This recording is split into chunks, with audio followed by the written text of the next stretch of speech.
अगर गेटू बाहर निकला और की बाहर सूरत हालत चेक कराता है। ओए बारिश बहुत ही ज़्यादा हुई है जी, बहुत ही ज़्यादा बारिश हुई है। इस बादशाह हर तरफ तबाही मचाई हुई है। एक ग्रां च सूरत हालत चेक करी कि बारिश कितनी ज़्यादा हुई है और बाड़ियाँ की सूरत हालत क्या बनी गई है। बाड़ियाँ तो बना बनी गई और ये स्याह रोडा की सूरत हालत चेक करी कि स्याह रोडा की सूरत हाल क्या बनती है और आवाम इतों किसा जे रही है। आवाम इतों जलील होई तो जे रही है। ये देखो पूरी बन बनती है इतने। ओए होए होए होए इस तूफानी बारिशा की वजह से रोडा भी नालियां की सूरत हाल पैदा करी रही हैं। अगर बंदा इतना बिच बड़ा तो गोडियां तक पानी आई जाए। इस रोडा को पैदल नहीं टुड़िया जे रहा। गड्डियां और मोटरसाइकिल सोचो आवाम के साथ जानी उसी है। वो तो ढेने गुठे जाने उसने। वैसे भी इस रोडा की कोई हालत को नहीं है। बारिशा सुबह तो मलू इतना तबाही मची जानी है।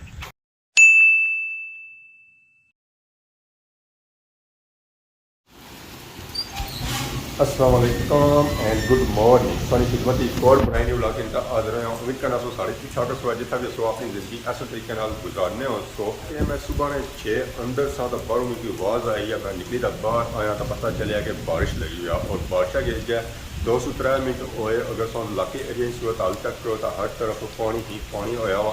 ये बारिशा का पानी रूड़ी तो बाड़ियाँ जे रहा, कस्सियाँ जे रहा, नालियाँ जे रहा और डैम जे रहा। और बारिश कोई नॉर्मली लगी, बहुत ही ज़्यादा तेज़ लगी है। यह तेज़ बारिश ना हो सकती है तो ना ही सुनती है कि जिस 2-3 मिनटों में इलाके एरिया में पानी ही पानी कड़ी रहा हुआ है। बहुत ही तेज़ बारिश लगी हुई है, बहुत ही तेज़ बारिश लगी हुई है। जितना इस बारिशा ने प्रकार पे रही है पता चलना कि उसका सुराख हुई जसना। और कड़ियाँ भी निक्कियां निक्कियां टेरियां, बहुत ही मोटिया मोटिया कड़ियाँ टेरियां, कड़ियाँ ने मोटे मोटे प्रकार पे रहे। और जो टाइम गुजरी है तो बारिश तेज़ हो रही है। पहले तो बारिश मठी सी है तो उन्हें बारिश बहुत ही ज़्यादा तेज़ हो गई है। हूँ तो बाहर भी नहीं निकलिया जा रहा। अगर बंदा छतरी ना सोचा है कि छतरी घंटा बाहर निकला तो छतरी नाल भी बाहर नहीं निकलना होना। क्या कि बारिशा नाल हवा भी काफ़ी तेज़ चली रही है, जिसकी वजह से बारिश और तेज़ लगी रही है और बारिश टेढ़ी जा रही है, जिसकी वजह से बाहर नहीं निकलिया जा रहा। ये हूँ बाहर उस वेला निकलिया जाती है जिस वेला बारिश कलसी है या मट्ठी होती है। मकाना पानी और गलियां पानी बाड़ियां में जा रहा कि जंडी ने बूटे ने नीचे पानी जाना नजर आ रहा उसी। ये नाला नहीं है, ये बाड़ी है जिसमें पानी गुजरी था नीचा जा रहा है। अगर सो कि आपने मकान की सूरत हाल चेक कराया छत्ता बारिशा में पानी बारिशा तब बारिशा का पानी भी अंदर दाखिल हो गया है। अद्धा बरांडा बारिशा के पानी में भर गया है। ना सिर्फ इस सूरत हाल उपर है बल्कि नीचे सूरत हाल यही है। ऐसा चेक करो है किस ऐसे ना पानी गेडू बाहर निकली रही है। इस तरह बंदे पानी आपो लाया हुआ है ना तो वह भी रूढ़ी तक नहीं जाना। जिस तरह ये बारिशा का पानी रूढ़ी तक दे रहे हैं। बारिश बहुत ही ज़्यादा तेज़ लगी हुई है, मट्ठी नहीं लगी हुई है जी। बारिश आसान ना तकी है तो ना सुनती है। अगर तकी हुई है तो बहुत ही अरसे बाद तकी हुई है कि पानी और तेज़ बारिश लगी हुई है और इतनी देर लगी हुई है। अगर तो इस तरह होना चाहिए कि थोड़ी देर बारिश होनी चाहिए, खली जानी चाहिए, पर इसकी वजह बारिश लगी हुई है।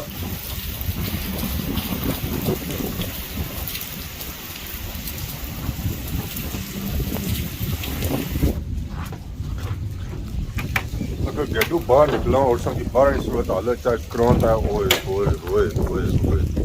बारिश बहुत ही ज़्यादा हुई है जी, बहुत ही ज़्यादा बारिश हुई है। इस बादशाह हर तरफ तबाही मचाई हुई है। बारिश इतनी ज़्यादा हुई ना, इतनी ज़्यादा हुई ना कि बाड़ियाँ ही पानी हो गया। एक ग्रां च सूरत हालत चेक करी कि बारिश कितनी ज़्यादा हुई है और बाड़ियाँ की सूरत हालत क्या बनी गई है। बाड़ियाँ तो बना बनी गई, उन्हें तो पानी पानी हो गया। हूँ डड्डू उछले उसन और इन्हें चुमियाँ मारसन है नासन है तो सन है। इस तूफानी बारिशा की वजह से काफ़ी ज़्यादा नुकसान ही होया। इस तूफानी बारिशा की वजह से बाड़ी नहीं आड़ भी त्रुटी गया और यह पानी बटिया ने नीचों आई तो बारिश जा रहा और बाड़ी सारी बारिशा ने पानी भरन गई है। यह सूरत हाल खेतों और बाड़ियाँ नहीं चेक की है। अगर असा गली चो गुजरी तो स्याह रोडा की तरफ जाया उत्था भी सूरत हाल सेम ही बनती हुई है। गड्डियां ने पापे औखे जा रहे थे। इस तरफ ही बाड़ियाँ की सूरत हाल सेम बनती हुई है। इधर भी बाड़ियाँ च पानी ही पानी हो गया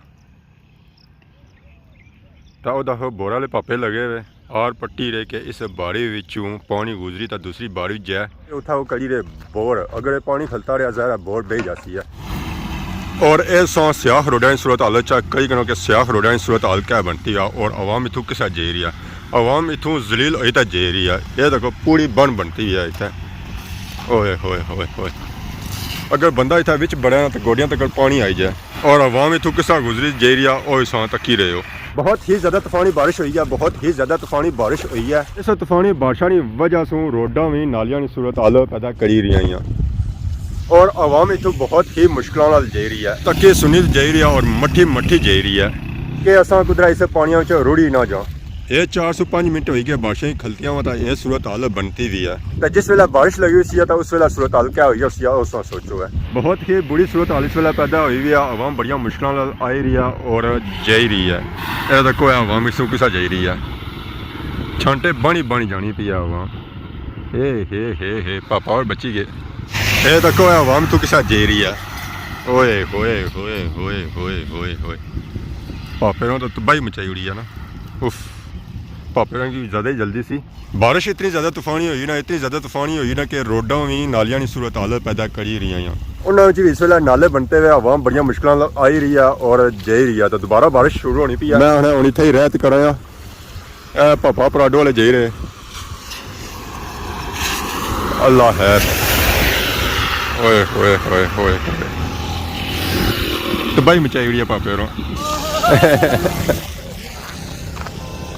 ये उस वेला निकलते सर घरों बाहर के बारिश खलती या तो दोबारा बारिश शुरू होनी पी है तो आवाम नसो नस जानी पी है। ये सूरत हाल सा चेक करो, इतों आवाम के साथ जानी पी है। तो ये नालियां की सूरत हाल सा चेक करो कि उठा क्या सूरत हाल बनती भी है। ओ हो ट्रैक्टर वाले पापा भी आखने उस वेला कि मैं कुछ फंसी गए हाँ। उस वेला तो आया सा बारिश खलती हुई सी तो हम दोबारा बारिश शुरू होनी पी है तो मैं कुछ जाया। गड्डियां ली तो आवाम नसो नस जानी पी है। जलील होने पे मोटरसाइकिल वाले तो और ट्रैक्टरों वाले बारिश जब थोड़ी जी मठी है हमारी मर्जी है कि ए मैं रोड ऊपर चढ़ा जिथा बोर्ड लगा चौधरी अमीन रोड अगे सो की ग्राम महल सूरत हाल चेक करवाया। जैसे ही चढ़ाई चढ़ी था अपर अच्छो इतों सो की पूरा ग्राउंड नजर छना एक सिरे था दूसरे सिरे तकर माशाअल्लाह खैरी ग्राइनी क्या ही बात है जी। बन्नी च मैं नज़र मारी रहा, बन्नी च भी काफ़ी ज़्यादा पानी आया, जड़ियाँ जगह सुक्कियां सन वो भी अज नीलियां हुई और भी असा कि उन्हें पानियों च डुबिया हुआ नज़र आई रही तो डड्डू था बोली रहे तो करी रहे इंजॉय। अस्सलाम वालेकुम। अल्लाह का शुक्र। हाँ जज़ाकल्लाह। ये हम ड्यूटी पर जाई रहे नहीं तो खलन वाला लाजमी आने के बारिश बहुत ही सोहनी होगी है। अल्लाह पाक का करम होया कि इस बारिशा की बहुत ही सख्त ज़रूरत सी है। काफ़ी जगह सू बहुत ही ज़्यादा गर्मी सी जिसकी वजह से ना अगे पिछा आया जी रहा सी तो ना ही जया जी रहा सी तो हूँ आए कि 2-4 दिहाड़े सौखे गुजरी जासन है। तो बाकी ऐदा फिर सोचा करी रहे उस कि बारिशा पानी खलता है रोडा सेंटर जिसकी वजह से इतों भी आवाम बड़िया मुश्किलों जी रही है और एक ग्राइनी गली है। बारिश पहुंची है या इतों मैं नसना तक किसी दोबारा नहीं नीचा जाना है। तो मैं आई गया गली और इस चेक करो रोडा सूरत हाल बारिशा सूख बहुत तो सारी रोड रुड़ी गया और रुड़ी तो सारी चली गई नीचा इतना बाड़ियाँ सूरत हाल चेक करो तो बाड़ियाँ बनना बनतियाँ हुई उन्हें पानी खलता हुआ ये हूँ हफ्ता 10 दिहाड़े बाड़ियाँ सुकनियाँ नहीं है। बारिश खलतियाँ हुआ तकरीबन आधा घंटा हो ही गया तो पर स्टिल अजा इस रोडा पर पानी जी रहा। वैसे भी इस रोडा की कोई हालत को नहीं है, बारिशा सुबह तो मलू इतना तबाही मची जानी है। तू सोचो है कि आवाम के साथ जानी उसी है पैदल इतों नहीं जया जी रहा तो मोटरसाइकिलों और गड्डियों पर आवाम तू किसा जानी उसी है। अपरू ग्रां में पानी सारा इस रोडा बचना है और जो पिछले 2-4 घर है ना उन्होंने पानी इस रोडा पर जाना।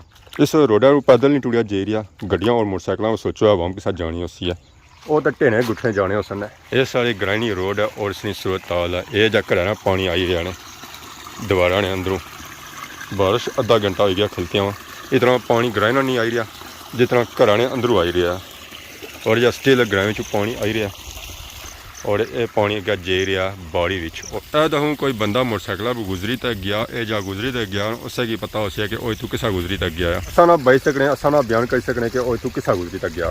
इधर सूरत हाल चेक करी गिनो और इधर सूरत हाल चेक करी गिनो दोनों तरह की डिफरेंट नजर आई जाती है। असल सारा बारिशा पानी उधरों नीचा जी रहा इधर बारिशा पानी को नहीं छना क्योंकि उन्हें लाया गया डक उतना उन्हें बनाया वा जंप जिसा पानी उतना पहुँचना उतों पानी टली जाना नीचा पर उस तो जहाँ नीचा पानी होना और सारा अच्छी का ढेना इतों नीचा इस जो नीचा तो बाकी एक गया नहीं सूरत हाल चेक करी गिनो कि रोडा की सूरत हाल क्या बनती है दंदी क्या बनती है दीवारें हैरी नहीं क्या बनती है। तो बाकी एक ग्राम महल व्यू चेक करो माशाअल्लाह खूबसूरत खूबसूरत और प्यारा प्यारा एक एक बंगला एक एक कोठी एक एक चौड़ा सौ इतों नज़र आई जाती है। तो जरा रह गया वह भी सो चेक करी गिनो वो ऐदा है माशाअल्लाह। मेन जो ग्रां है ना जब व्यू सही पहले चेक कराया ना वो है बद जा चेक कराया ना और सिंगल कार है और एक लड़ी कार है सारे बाड़ियां मैं नज़र मारी रहा बाड़ियां सारा पानी चुसी किंदा है ਬਾੜੀਆਂ ਵੀ ਕਦੋਂ ਦੀਆਂ ਪਿਆਸੀਆਂ ਸਨ। ਜ਼ਾਹਿਰ ਕਾफ़ी टाइम से बारिश नहीं हुई सी है, उन्होंने तो पानी चूसना ही सी है और काफ़ी टाइम हो गया, अद्धा घंटा हो गया बारिश होया। ਜ਼ਾਹਿਰ ਹੁਣ ਬਾੜੀਆਂ ਪਾਣੀ ਕਿੱਥੋਂ ਰਹਿਸੀ ਹੈ। ਇਹ ਸਾਂ ਤੱਕੀ ਕਿਨੋਂ ਗ੍ਰਾਮ ਮਹੱਲੇ ਨਾਲ ਪਾਣੀ ਕਿਸ ਤਰ੍ਹਾਂ ਆਈ ਰਿਹਾ, ਅੱਧਾ ਘੰਟਾ ਗੁਜ਼ਰੀ ਗਿਆ, ਸਟਿਲ ਅਜਾ ਪਾਣੀ ਆਈ ਰਿਹਾ ਔਰ ਬੜੀ ਸਪੀਡ ਨਾਲ ਇਹ ਪਾਣੀ ਢਹਿ ਰਿਹਾ ਆ, ਖਾਸ ਕਰ ਤਾਂ ਇਹਦਾ ਦੰਦੀ ਨਾਲ। ਤਾਂ ਇਧਰ ਬਾੜੀਆਂ ਵਿੱਚ ਹੁਣ ਤੁਸਾਂ ਕੀ ਕੋਈ ਪਾਣੀ ਖਲਤਾ ਹੋਇਆ ਨਜ਼ਰ ਨਹੀਂ ਅੱਛਣ ਗਿਆ। ਬਾੜੀਆਂ ਸਾਰਾ ਪਾਣੀ ਚੂਸੀ ਕਿੰਦਾ। ਤਾਂ ਹੁਣ ਮੈਂ ਤਿਆਰੀ ਕਰਨਾ ਪਿਆ ਘਰਾਣੀ ਤਰਫ, ਕਿਉਂਕਿ ਬਾਰਿਸ਼ ਦੁਬਾਰਾ बननी पी है। तो आएगी ना बारिश तो मागुल नसल नहीं होगी, क्योंकि घर काफ़ी ज़्यादा दूर है, उत्थे जाने जियां 3-4 मिनट लगी जासन। तो सो है कि मिगी फिर दोबारा नीचे ही खलना पैसी है। तो बेहतर है कि मैं बारिश से पहले कार लगा जुला। तो अज नहीं सो वीडियो तक है जिक्र सो इंजॉय की उसी है। अगर अज नहीं वीडियो में दौरान किसी किस्म की गलती की है तो माफ़ करिए। तो बहुत ज़्यादा सोनी खिदमत की नवी वीडियो आज तब तक दसो इजाजत, ईमान अल्लाह, खुदा हाफिज़।